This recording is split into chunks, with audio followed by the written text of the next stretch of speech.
नज़ीन, ऐसा लग रहा है कि शिकारी खुद शिकार बन सकता है और जाल में फंस सकता है। इस वक्त जो बहुत ही गेम चेंजर डेवलपमेंट्स हो रही हैं, जो इस जंग के सारे रिजल्ट के ऊपर असरअंदाज हो सकती हैं, वो ये हैं कि चाइना की एंट्री जब वो बड़े मैसिव स्केल के ऊपर इस तरह से हुई है कि चाइना की स्पेस जो हेल्प है वो ईरान को हासिल हो गई है।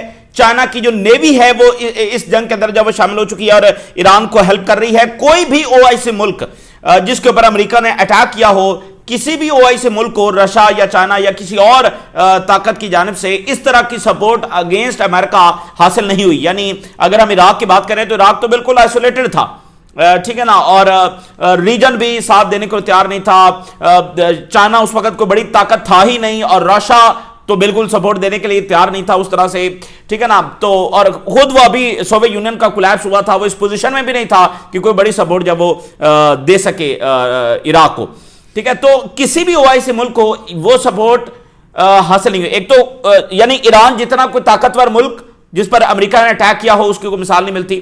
ईरान उन तमाम मुल्कों से बहुत ज्यादा ताकतवर है जिन पर अमेरिका ने अटैक किया। दूसरा, इस वक्त रशिया और चाइना उनका राइज हो चुका है एज अ ग्रेट पावर, यानी they are the great power. लेकिन सोवियत यूनियन का कोलैप्स हुआ है, उसके बाद फिर एक डिक्लाइन का फेज है, फिर पुतिन ने जिस तरह से रशिया को दोबारा खड़ा किया है, एंड देन फिर जो चाइना का राइज हुआ है, ये गेम चेंजर है और ये रूल्स ऑफ द गेम को इस वक्त तब्दील कर रहा है। तो इस वक्त चाइना के जो सैटेलाइट्स हैं वो मिडिल ईस्ट में पूरी तरह से एक्टिव हो चुके हैं। चाइना के सैटेलाइट्स ने अब तो इजरायली जो बेसेस हैं उनकी इमेजेस भी जारी कर दी हैं for the very first time in history.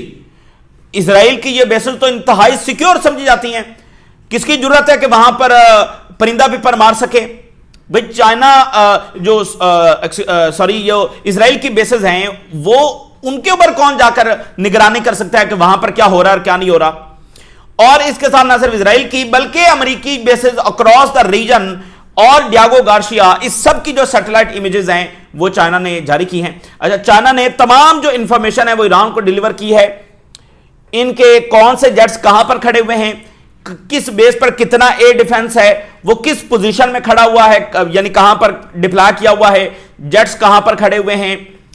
तो यानी ईरान के पास अब प्रिसाइज इंफॉर्मेशन है कि उनको कोई ट्रबल ना हो कि अगर अमेरिकी इजरायली बेसिस को निशाना बनाना है तो वो प्रिसाइज इंफॉर्मेशन के साथ जब वो अटैक कर सकें, ठीक है ना। तो यानी कि पहली बार ऐसा हो रहा है, वरना किस मुल्क के पास जब किसी ओआईसी मुल्क के पास तो सैटेलाइट्स हैं ही नहीं और रीजन में किसी मुल्क के पास सैटेलाइट ताकत नहीं है। तो ये जो सैटेलाइट ताकत जिसको आप स्पेस आर्मी कह सकते हैं, चाइना भी अपनी स्पेस आर्मी बना चुका है। तो जो स्पेस आर्मी उन्होंने ईरान की मदद के लिए उतार दी है और फिर नेवी यहां पर खड़ी है जो इंटेलिजेंस दे रही है और मुकम्मल जो अमेरिकी इजरायली मूवमेंट है उसके बारे में आगाह कर रही है। ये बिल्कुल रूल्स ऑफ द गेम को चेंज करने जा रहे हैं। ईरान की अपनी ताकत और ऊपर से चाइना ने और रशिया ने अपना तमाम वजन जो है वो ईरान के पलड़े के अंदर डाल दिया है। तो इस वक्त यह है कि अमेरिका का जो सरप्राइज एलिमेंट है वो जा चुका, वगरना अगर ये सैटेलाइट सपोर्ट ना होती तो ईरान को क्या पता चलना था कि कौन से एसेट्स आ रहे हैं कौन से नहीं है। इससे वो इस वक्त अंदाजा लगा सकते हैं कि कौन सा जहाज आया, कहां पर कितने आए हैं, और इससे वो अंदाजा लगा सकते हैं कि किस तरह का हमला अमेरिका करेगा, उसको रिपेल कैसे करना है। जब अमेरिका के सारे जो मूवमेंट्स हैं उसकी और जो सारे एसेट्स हैं उसकी इंफॉर्मेशन ईरान के पास आ गई तो इससे ज्यादा और ईरान को क्या चाहिए। इस दुश्मन क्या करने जा रहा है, कैसे करने जा रहा है, ये सारी इंफॉर्मेशन तो उनके पास आ गई। और फिर जब जंग होगी उस वक्त भी चाइना की जो स्पेस आर्मी है और उनकी जो नेवी है वो ईरान की मदद कर रही होगी। अच्छा, इस वक्त फिर साथ यह है कि खर्चा जो वो बहुत ज्यादा हो रहा है। जो ताजा तरीन रिपोर्ट सामने आई है उसके मुताबिक $1 billion, billion for B, Israel और अमेरिका का $1 बिलियन पर डे खर्चा आ रहा है जो वो जंग के लिए वेट कर रहे हैं, हमला करने के लिए जो वेट कर रहे हैं। और जितनी फोर्सेस को मोबिलाइज किया गया है और उनकी जो ड्रिल्स हो रही हैं, जो मूवमेंट हो रही है, जो ट्रूप्स हाई अलर्ट के ऊपर हैं, ठीक है ना, तो एयर डिफेंस हाई अलर्ट के ऊपर है। सो $1 बिलियन पर डे एक्सपेंस आ रहा है। तो वो जितने दिन गुजरते चले जाएंगे उतने billions and billions of dollar जो वो बढ़ते चले जाएंगे।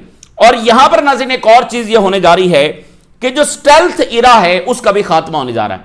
यानी जो स्टेल्थ टेक्नोलॉजी है अमेरिका की कि उसको उनके जेट्स को कोई डिटेक्ट नहीं कर सकता, उसका भी बाकायदा खात्मा इसी जंग के अंदर होने जा रहा है। तो ये जंग बहुत सारे हवालों से फैसला कुन साबित होगी और ना सिर्फ ये रीजन के बैलेंस ऑफ पावर को बदल देगी मुकम्मल तौर पर इसराइल के हक में या फिर उसके खिलाफ, और अमेरिका के हक में या उसके खिलाफ, या उनके ग्लोबल ऑर्डर को और रीजनल ऑर्डर को मजीद ताकतवर बनाएगी या फिर जब उसको मुकम्मल तौर पर जब वो डैमेज कर देगी। तो जो सपोर्ट यहां से आ रही है चाइना से और रशिया से, इससे तो यही लग रहा है कि जो शिकारी है वो खुद शिकार बन सकता है। उधर जो गल्फ कंट्रीज हैं उन्होंने अनाउंस किया है कि किसी सूरत हम अपनी बेसेस नहीं देंगे, क्योंकि गल्फ कंट्रीज को बड़े अच्छे तरीके से यह अंदाजा हो रहा है कि एक तो यह है कि अमेरिका उनके रीजन को वॉर की तरफ धकेल रहा है। भाई वो कह रहे हैं ईरान से हमारी दोस्ती हो गई है, ईरान के साथ हम तमाम मामला बैठकर हल करने के लिए तैयार हैं, ईरान हर तरह की लेवरेज देने के लिए तैयार है, दरमियान में रशिया और चाइना एज अ सालिस मौजूद हैं। तो अब वो कह रहे हैं ईरान के साथ हमारा कोई मसला नहीं है, लेकिन अमेरिका कह रहा है नहीं जी ईरान तुम्हारे लिए बड़ा खतरा है। तो वो पूरे रीजन को जंग की तरफ अमेरिका धकेल रहा है। फिर स्ट्रेट ऑफ हॉर्मोज बंद होगा तो किसकी इकॉनमी तबाह होंगी? गल्फ की। किसका ऑयल बंद होगा? गल्फ का। और जैसे यूरोप की एनर्जी मार्केट को अमेरिका ने रिप्लेस कर लिया है, तो यहां तो गल्फ का ऑयल जाना बंद हो जाएगा। फिर अमेरिका उन मुल्कों को कहेगा कि हमसे ऑयल खरीदे। तो ये जंग तो हर लिहाज से गल्फ कंट्रीज के खिलाफ है। उनकी जो इकॉनमी है, उनकी नेशनल सिक्योरिटी है, फिर यहां की जो गवर्नमेंट्स हैं वो ये हर लिहाज से गल्फ कंट्रीज के, रीजनल कंट्रीज के खिलाफ है ये जंग। इसलिए अब वो दो टोक अंदाज में कह रहे हैं, हालांकि यही मुल्क हैं जो ईरान में रिजीम चेंज के सपोर्टर रहे हैं, लेकिन अब उनको पता है चूंकि यहां पर एक रीजनल वॉर छिड़ सकती है और बहुत ज्यादा नुकसान हो सकता है, सबसे ज्यादा नुकसान उनका ही होगा, तो वो इसे पीछे हट रहे हैं। तो ना ही रीजन साथ खड़ा है और ना ही पब्लिक अमेरिका की चाहती है कि किसी और जंग के अंदर जाया जाए, और ना ही अमेरिकी एस्टेब्लिशमेंट, क्योंकि उनको भी पता है कि यहां पर अमेरिका कितना ज्यादा जो डैमेज हो सकता है। उनके स्टॉक पाइल खाली हो चुके हैं पिछले 3 साल में, जो उन्होंने यमन के साथ जंग लड़ी है, जो इसराइल को डिफेंस करने में जो उन्होंने सारा अपने इक्विपमेंट्स यहां पर डिप्लॉय किए, 12 दिन की जंग, तो उनके डिफेंसेस जब वो खाली हो चुके हैं, स्टॉक पाइल जब वो खाली हो चुके हैं, तो अब यहां पर वो एक और जंग लड़ेंगे तो बिल्कुल ही समझ लें कि सत्यानाश हो जाएगा। और जैसे टकर कार्लसन ने कहा कि अगले 10 साल तक अमेरिकन आर्मी को एक रियल वॉर लड़ने की सलाहियत उसमें नहीं रहेगी।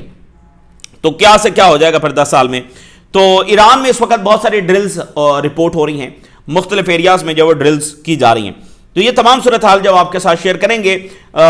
इस वक्त ये घंटे इसलिए ज्यादा सेंसिटिव हैं कि 2 एयरक्राफ्ट कैरियर रीजन में आ चुके हैं, अमेरिकी फोर्सेस इन पोजीशन हैं, और यानी ट्रंप किसी भी लम्हे अब हमले का ऑर्डर दे सकते हैं। वो आज रात भी हो सकता है, वो कल भी हो सकता है, वो अगले हफ्ते भी हो सकता है, वो अगले महीने भी हो सकता है। लेकिन अब चूंकि 2 एयरक्राफ्ट कैरियर इन पोजीशन आ गए हैं, तो उसके बाद अमेरिकी मिलिट्री मशीन जब ऑपरेट करने के लिए तैयार है। लेकिन काफी ज्यादा एक कोशिश अमेरिका में भी जारी है, रीजन भी ट्रंप एडमिनिस्ट्रेशन को रोक रहा है कि वो ऐसी गलती जो मत करे। और साथ साथ जो चाइना की इन्वॉल्वमेंट है वो भी एक इशारा है कि अमेरिकी अटैक जो है वो उसकी सबसे बड़ी वो जंग बना सकता है जो उनकी तारीख की सबसे बड़ी गलती होगी। अच्छा जी, सबसे पहले जरा हेडलाइंस चाइना के हवाले से आपके साथ शेयर करते हैं। नाज़रीन, चाइना की जो स्पेस आर्मी है, चाइना की जो नेवी है, चाइना की जो इंटेलिजेंस है, चाइना की जो साइबर कैपेबिलिटीज हैं, जो इलेक्ट्रॉनिक वॉरफेयर सपोर्ट है, वो सब की सब इस वक्त ईरान की सपोर्ट में आ गई है। और ईरान को रियल टाइम इंफॉर्मेशन इस वक्त चाइना दे रहा है, इस वक्त भी दे रहा है, और आगे जब जंग होगी तो क्या हो रहा होगा। चाइना के जो स्पाई जो शिप्स हैं वो यहां समुद्र में खड़े हैं, उनके जो सैटेलाइट्स हैं वो पूरी तरह से एक्टिव हैं, और फिर साथ वो मिसाइल भी चाइना जब ईरान को दे रहा है, तो रियल टाइम इंफॉर्मेशन जो है वो ईरान को दी जा रही होगी, साथ वो मिसाइल भी दे रहे होंगे जो फायर करने हैं। दिस इज गेम चेंजर के रियल। देखें ईरान के पास कहां से आ गई नेवी, स्पाई शिप्स उनके पास कहां से आ गए, उनके पास कहां से आ गई सैटेलाइट सपोर्ट। तो वहां से जहाज उड़ेंगे तो ईरान को इंफॉर्मेशन पहले पहुंचा चुका होगा चाइना कि वहां से ये मूवमेंट हो रही है, वहां से ये हो रहा है। Real time information, this is the game changer. देखें बात यह है कि उनकी एडवांस कैपेबिलिटीज के मुकाबले में चाइना ने अपनी एडवांस कैपेबिलिटीज ईरान के पलड़े में रख दी हैं। तो फिर समझ आना चाहिए ना, ट्रंप को समझ आना चाहिए कि वो किस मुश्किल तरीन जंग में अमेरिका को डाल रहा है, और वो भी इजराइल के लिए। और ईरान जो है वो आज भी एक अच्छा एग्रीमेंट ट्रंप को देने के लिए तैयार है, ट्रंप को फेस सेविंग देने के लिए तैयार है। लेकिन अगर वो उसी नेतन्याहू की डिमांड के ऊपर जो है वो बैठा रहेगा और उसी डिमांड के ऊपर बार बार कहेगा कि नहीं मुझे तो ये चाहिए, तो वो तो कभी हो ही नहीं सकता है, क्योंकि उन डिमांड का मतलब तो सीधा सीधा सरेंडर है, और सरेंडर तो फिर हमास ने भी नहीं किया है, सरेंडर तो फिर सद्दाम हुसैन की आर्मी ने भी नहीं किया था, तो ईरान कहां से जब सरेंडर कर ले। तो अब मैं हेडलाइंस आपके सामने शेयर करता हूं। चाइना ने क्या किया है कि इजरायली बेसिस में वो जो F-22 आ रहे हैं, वो जो फ्यूल टैंकर्स आ रहे हैं, और कौन कौन आ रहा है, इजरायली बेसिस की जो सारी इंफॉर्मेशन है वो ईरान को ना सिर्फ दी है बल्कि उसको पब्लिकली भी जारी कर दिया है। इतनी बड़ी ह्यूमिलिएशन इजराइल और अमेरिका की हुई है कि आप अंदाजा नहीं कर सकते। यानी किसकी जरूरत है कि वो इजरायली बेसिस की सैटेलाइट इमेजेस पब्लिक में जारी कर दे, आज तक कोई नहीं कर सका है। तो ये आप देखें, ये छोटा सा वाकया इतना बड़ा झटका है और धचका है, और बता रहा है कि आगे इसके रिजल्ट्स क्या निकलने वाले। इजरायली बेसिस, फिर रीजन में तमाम बेसिस, फिर डियागो गार्सिया में क्या खड़ा है ये भी उन्होंने बता दिया। ईरान को पता नहीं किस हद तक उन्होंने ज़ाहिर इंफॉर्मेशन दी होगी, तो ये चीजें तो पब्लिकली उन्होंने जारी कर दी हैं। इतनी बड़ी ह्यूमिलिएशन इजराइल को, अमेरिका को, यार वो रोक नहीं सकते, चाइना का क्या करेंगे। सो सैटेलाइट इमेजेस शो के US F-22 fighter jets southern Israel में जो इजरायली बेसेस हैं वहां पर खड़े हैं, और इमेजेस में यह भी देखा जा सकता है कि कितने पैट्रियट एयर डिफेंस बैटरीज वहां पर डिप्लॉय हैं, किस बेस पर कितना एयर डिफेंस है यह भी ईरान को मालूम है। वो भी चाइना ने ईरान को बता दिया कि यहां पर एक बैटरी है, एक बैटरी में इतने इंटरसेप्टर हो सकते हैं, यहां पर ये थर्ड डिप्लॉय है, वहां पर कितनी बैटरीज हैं। So viral satellite image of US military assets around Iran, और चाइना ब्लोज कवर ऑफ, यानी वो जो पर्दा था, कवर था, वो हटा दिया है। एक सरप्राइज एलिमेंट था, और ये किसी भी जंग के लिए जरूरी होता है। देखें आप कितनी फौज लेकर आ रहे हैं, आपकी सलाहियतें क्या हैं, आप कौन से एसेट्स लेकर आ रहे हैं, कौन से जहाज लेकर आ रहे हैं, कितने लेकर आ रहे हैं, ये तो सबसे इंपॉर्टेंट चीज है किसी भी जंग के लिए। अब कोई पर्दा नहीं है तो ब्लोज द कवर, ये चाइना ने उड़ा दिया है। और वॉरशिप्स, फाइटर जेट्स, ये सब के सब एग्जैक्ट इंफॉर्मेशन जब वो चाइना ने ईरान को दे दी है। Times of Israel, satellite images from Chinese intelligence firm show के 11 अमेरिकी F-22 फाइटर जेट्स है वो इजरायली एयरबेस पर खड़े हुए हैं, कोई अबहाम नहीं है। अच्छा, उन्होंने ये भी बताया है कि जेट्स यहां इधर खड़े हैं, एयर डिफेंस इधर खड़ी है, मतलब उन्होंने पूरी पोजीशनिंग बताई है, और हाई रेजोल्यूशन इमेजेस हैं, हाई रेजोल्यूशन इमेजेस हैं, ताकि ईरानियंस चूके ना, निशाना इधर से उधर ना हो, कोई मुश्किल ईरानियन को पेश ना आए अमेरिकी एसेट्स को हिट करने में और इजरायली एसेट्स को हिट करने में, कोई मुश्किल पेश नहीं आएगी। एग्जैक्टली पता है कि यहां पर, और एक तो ये आ गया ना, जब वो मजीद हम मूवमेंट करेंगे, आगे पीछे करेंगे, तो चाइना के सैटेलाइट तो ऊपर खड़े हैं, कोई भी मूवमेंट हो रही है और अगर उनकी पोजीशन में तब्दीली हो रही है तो भी द रियल टाइम जो इन्फो है वो ईरान के पास जा रही। यही रियल टाइम इन्फो जो है, यही गेम चेंजर है, जो कि ना इराक को मुयसर आई, ना शाम को आई, ना जो है वो लिबिया को आई, ना किसी और को आई। फिर और Israeli media, find the F-22, Chinese firm जो है वो ट्रैक कर रही है यूएस फोर्सेस की मूवमेंट को, पब्लिश उसने कर दी हैं इजरायली बेसिस की सैटेलाइट इमेजेस, और ये हाई रेजोल्यूशन इमेजेस हैं कि अमेरिका की जो डिप्लॉयमेंट है इजराइल में, और कहां कहां, सऊदी अरेबिया में, और कहां, कतर में, एंड बियॉन्ड, और डियागो गार्सिया में। डियागो गार्सिया इनकी इतनी सेंसिटिव बेस है कि यहां पर जो उन्होंने चाइना के खिलाफ जंग लड़नी है उसके लिए भी ये बहुत important, one of the pillar base है ये। इस इंडियन ओशन रीजन के अंदर उनकी सबसे बड़ी बेस है वो डियागो गार्सिया है। B-2 बॉम्बर्स हमेशा वहां पर खड़े होते हैं, बहुत स्ट्रेटेजिक नौयत की बेस है। और डियागो गार्सिया को भी चाइनीज सैटेलाइट्स ने निशाने पर ले लिया। और अमेरिकी एयरक्राफ्ट करियर वो कहां पर है, कभी वो आगे जाता है, इधर आता है, उधर जाता है, वो भी चाइनीज सैटेलाइट्स उसको मॉनिटर कर रहे हैं। तो एयरक्राफ्ट मॉडल्स कौन से हैं, इतनी हाई रेजोल्यूशन इमेजेस हैं कि वो बता रहे हैं कि भाई ये फलाना है, ये फलाना है, ये फलाना है, कितने नंबर्स में खड़े हैं, कितने एयर डिफेंस सिस्टम्स हैं। ये चाइना ने हाई रेजोल्यूशन इमेजेस पब्लिकली भी शाया कर दी। इतनी बड़ी humiliation Chinese satellite images shows, अब ये पूरा अमेरिकी मीडिया कि मेजर बिल्डअप हो रहा है अमेरिका के E-3। ये E-3 हमने आपको बताया था, ये बड़ा उनके एडवांस ये प्लेन्स हैं, ये फ्लाइंग रेडार स्टेशन है जो 600 टारगेट्स को एट द सेम टाइम जब आइडेंटिफाई कर सकता है। E-3 के बारे में हमने आपको स्पेशली बताया था, उसकी भी इमेजेस जारी कर दी हैं। ये फ्लाइंग रेडार और KC-135 tanker fleets against Iran at Saudi air base. ये E3 जब वो सऊदीया में खड़े हुए हैं, मतलब सरप्राइज कुछ भी नहीं है, अब सब पता है ईरान को। और ये तो पब्लिकली जो अवेलेबल इंफॉर्मेशन है ना, सोचिए ईरान को कितना चाइना ने बताया होगा। सो चाइनीज सैटेलाइट्स जो इंटेलिजेंस फर्म है उसने बताया है कि F-22 डिप्लॉय हैं इजरायली बेसिस के ऊपर, ट्रांसपोर्ट जो प्लेन्स है वो खड़े हैं, रीफ्यूलिंग प्लेन्स हैं और पैसेंजर प्लेन खड़े हुए हैं, have been seen arriving at the Al Udeid airbase. एक एक चीज हाई रेजोल्यूशन इमेजेस। तो यानी अब जरा जंग क्या होने जा रही है? जंग ये नहीं होने जा रही कि एक आइसोलेटेड ईरान है, कमजोर ईरान है, उसको रिटेलिएट करने का उसके पास कोई वेपन्स नहीं है। नहीं, ये नहीं है।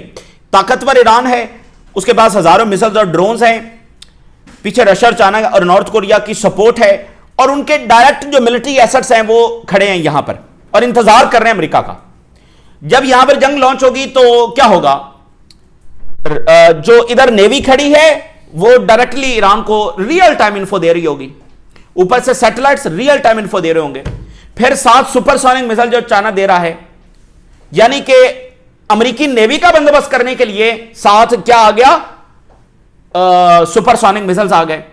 और जो एयरक्राफ्ट्स हैं और ड्रोन्स हैं उनका बंदोबस्त करने के लिए रशिया जो है वो शोल्डर मिसाइल्स दे रहा है, यानी एयर पावर का बंदोबस्त करने के लिए रशिया मिसाइल दे रहा है, नेवी का बंदोबस्त करने के लिए वो सुपरसोनिक मिसाइल दे रहे हैं, और साथ दोनों जो हैं वो साइबर कैपेबिलिटीज दे रहे हैं, इलेक्ट्रॉनिक वॉरफेयर कैपेबिलिटीज जो वो दोनों दे रहे हैं।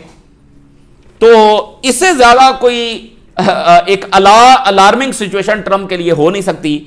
इस सब के बावजूद यानी रीजनल कंट्रीज इनकार कर रहे हैं, अमेरिकी पब्लिक का इनकार कर रही है, और ईरान की ये ताकत, इसके साथ वो टकराने जा रहे हैं। तो खुद अमेरिकी एस्टेब्लिशमेंट वार्न कर रही है ट्रंप को, और जो अमेरिकी टॉप जनरल्स हैं उन्होंने भी जो ब्रीफिंग दी, उन्होंने कहा कि हमें ये बड़ा मसला हो जाएगा अगर हम वहां जंग में गए। खुद जो डैनियल केन है जो उन्होंने ब्रीफिंग दी है, और वो न्यूयॉर्क टाइम में फिर सारी शाया भी हुई है, तो उन्होंने कहा है कि हमें बिल्कुल ईरान के ऊपर जो फुल स्केल अटैक जो वो नहीं करना चाहिए, बल्कि उन्होंने ये कहा है कि अगर करना ही है तो इसराइल को बोलो कि इसराइल अटैक कर दे, हमें फिर भी उसमें नहीं जाना चाहिए। इसराइल ने करना है तो इसराइल फिर कर ले, अगर वाकई जंग करनी ही है। ये अमेरिकी जर्नल्स की जानिब से ट्रंप एडमिनिस्ट्रेशन को बताया गया। तो ये अब बात बिल्कुल वाज़ेह है कि अगर अमेरिका ने अटैक किया तो वो एक बहुत बड़े ट्रैप के अंदर फंसने जा रहा है। अच्छा, अब चाइना का क्या करना है? मतलब देखें ना, चाइना का क्या करना है? चाइना के खिलाफ टैरिफ लगा दिए तो टैरिफ वॉर तो चाइना जीत गया, क्योंकि टैरिफ ही के जरिए चाइना को सब्जुगेट करना था। अगर चाइना को आपने ये कहना है कि ईरान को सैटेलाइट और नेवल और ये इंटेलिजेंस और साइबर सपोर्ट मत दो, तो चाइना को कैसे आप कहेंगे? कोई ऐसी चीज करें, मतलब टैरिफ लगाएंगे या कोई और चीज ऐसा टूल इस्तेमाल करेंगे जिससे चाइना थ्रेट हो, तो फिर वो पीछे हटेगा। तो सबसे जो बड़ा वेपन अमेरिका के पास था और ट्रंप समझता था वो तो टैरिफ था, वो उसने लगा लिया चाइना पर, और वो टैरिफ का जो टूल है वो फेल हो गया। तो चाइना की जो तिजारती जंग में ट्रेड वॉर के अंदर फतह हुई है, उस फतह के असरात अब और बहुत सारी जगहों पर देखेंगे। मिसाल के तौर पे अगर ये चाइना सब्जुगेटेड हो गया होता टैरिफ वॉर के नतीजे में, तो आज वो ईरान की इस तरह मदद को नहीं आ सकता था। ट्रंप ने कहा ना कि जो ईरान के साथ ट्रेड करेगा हम उस पर एक्स्ट्रा टैरिफ लगाएंगे, तो यहां ट्रेड तो छोड़ें, वो डायरेक्ट मिलिट्री सपोर्ट दे रहे हैं, तो लगा ले अमेरिका चाइना के ऊपर टैरिफ। तो ये चाइना की जो फतह है, ये चाइना का सब्जुगेट ना होना है, इसके साथ अब बहुत सारी और जगहों पर देखेंगे। और सबसे बड़ी मिसाल ये खुद ईरान की जंग है जिसमें चाइना आ चुका है, वगरना वो उनकी ये पोजीशन ही ना होती कि वो ईरान की सपोर्ट को आते, चुप करके पीछे बैठकर तमाशा देखना पड़ना था। लेकिन अब वो कैपेबिलिटीज लेकर आ गए हैं कि हिस्ट्री में किसी मुल्क को हासिल नहीं हुई अगेंस्ट अमेरिका।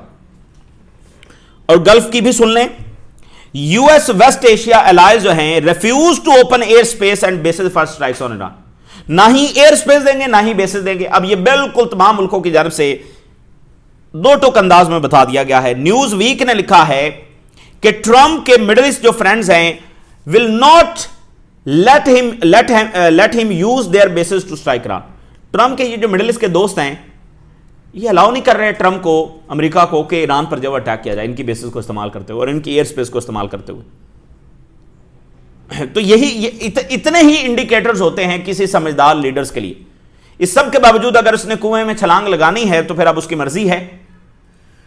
रीजन भी साथ नहीं खड़ा है, तो रीजन अब यमन की जंग इतनी बड़ी मिसाल है इसी ट्रम्प एडमिनिस्ट्रेशन के लिए। और वो तो चैट भी लीक हुई थी जिसमें वो कह रहे थे हम यूं जाएंगे और यूं यमन का हशर नशर कर देंगे। तो क्या हुआ, आखिर में यहां से भागना पड़ा इतनी बड़ी ह्यूमिलिएशन के साथ। 3 इनके त्यारे जब वो डूब गए वहां पर, इतनी बड़ी ह्यूमिलिएशन।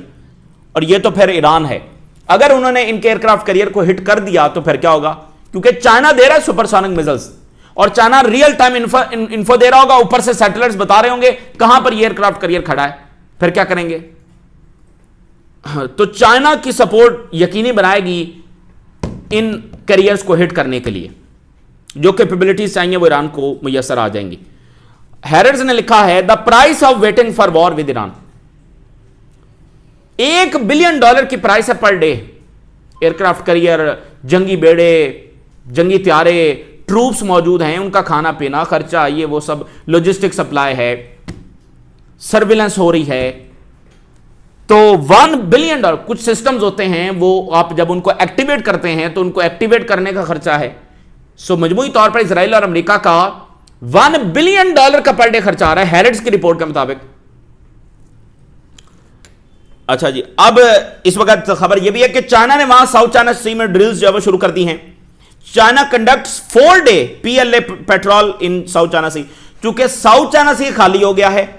एब्राहम लिंकन वहीं पर खड़ा हुआ था, वो इधर आ गया है। बाकी एसेट्स भी, एयर डिफेंस भी इनको वहां से निकालना पड़ा है, तो वो साउथ चाइना सी खाली है, वहां पर चाइना ने ड्रिल शुरू कर दी हैं।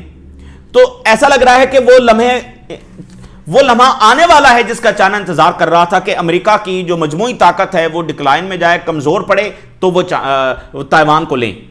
तो अब वो जो अमेरिकी डिक्लाइन है वो और कमजोरी है वो अब चाइना को लगती है कि वो चाइना को लगता है बहुत करीब आ गई है। और इस जंग के बाद तो बिल्कुल अमेरिका डैमेज होने वाला है।